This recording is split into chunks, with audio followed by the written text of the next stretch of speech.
There's a Who phone would be call calling coming during in. the meeting? I don't know. Let me grab it. Hello? Hello? Oh, good timing. I was just talking about the directory. You're calling because you're confused about the links between the directory and Ubora? And you're a bit tired of new reporting requirements being sent to you from Atlanta? Well, I don't blame you. Last time I was in a country office, I was overwhelmed looking at all the deadlines that you all have to juggle. Let me see if I can help explain. I'll talk to my team and give you a call back. Someone's a bit confused about the links between the directory and Ubora. Yeah, can you help them out? I'll try. Let me explain. Right now, we really need to get a full picture of our program and project portfolio at CARE. And in order to do that, we don't have an integrated system to collect all the pieces of information we need. So we have 3 different ways of getting that information. One is through Scala. We get financial information about our programs and our projects. The second way is through the Agreements and Sub-Agreements database, or the ASA, which sends in information about our grants and contracts. And then the third way is through the Program and Project Directory, which gives all the descriptive information and also talks about our activities and our outputs. So that really, all that information together helps provide the information we need to know about what's going on with our program. Now, it's a little bit confusing because there's 3 different ways of sending in data through those 3 different systems. The role of Ubora is really on the back end. It takes all of that data together that's been submitted and looks at it in one place and takes one picture, one comprehensive look at it to analyze it and report on it. So that process is streamlined. And the thing that I think is a little bit confusing is whether or not the directory is part of Ubora or not. Right. And I think that just like we get information submitted into Scala, Ubora pulls that out.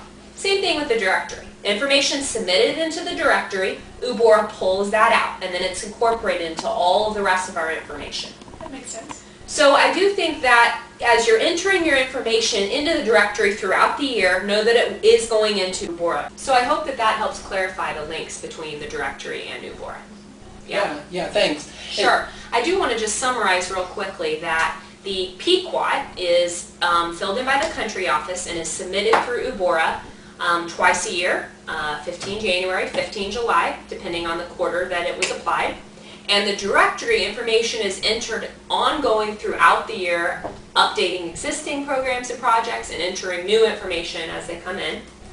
And on September 1st, that's the key date when the ACD of Program Quality is responsible for looking over that information, making sure it's all correct and up to date, so that then we can take it out after that date and use it for analysis and reporting. Is that what they're calling the certification process? Yes, that's the certification process. So that is September 1st, not July 10th anymore. We heard from feedback that there's a lot going on in July.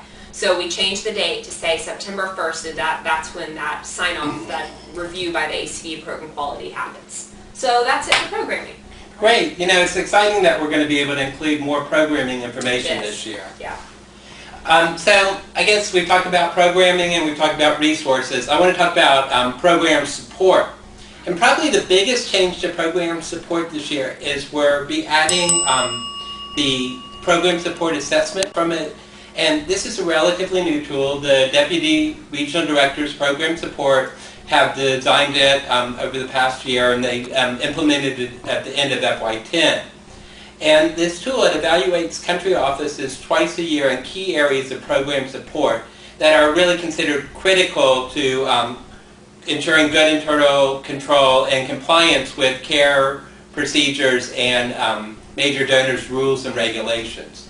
The Program Support Assessment Tool looks at several different areas. It's got procurement, property management, vehicle management, human resources, and then there's another grouping called Other, which includes IT, legal, lease, facility management, and telephone usage.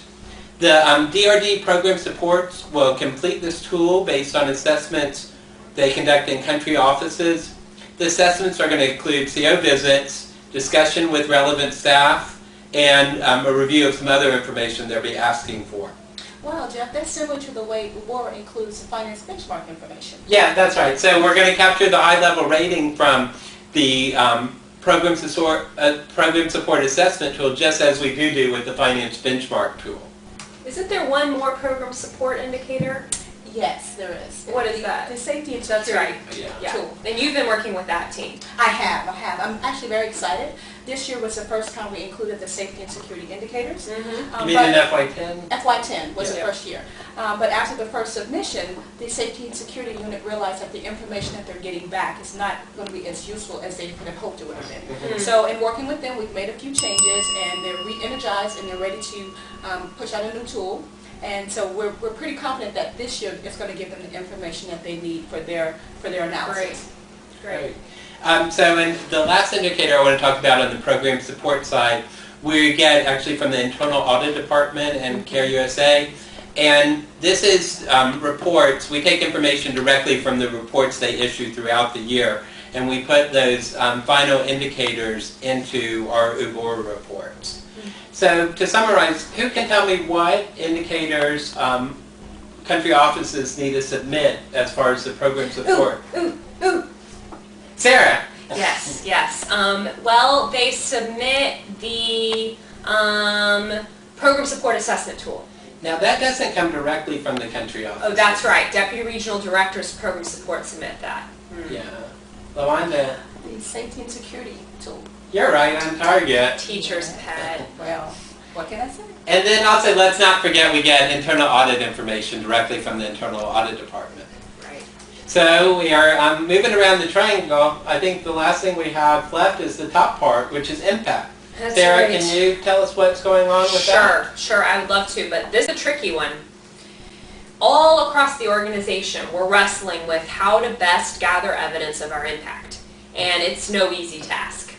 But we know that having long-term programs is going to help us achieve greater impact, so that's definitely an important first step. As for actually measuring this impact, well, we've started to put the pieces in place.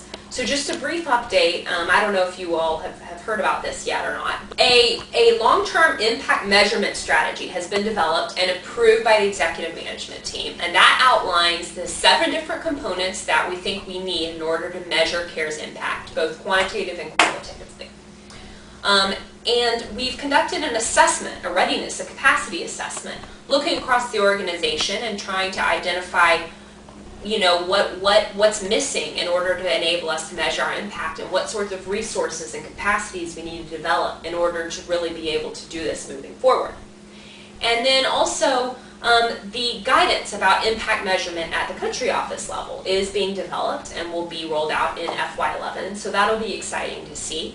And then finally, the directory, which I talked about earlier, that's the one component of the impact measurement strategy that's already been funded and been developed.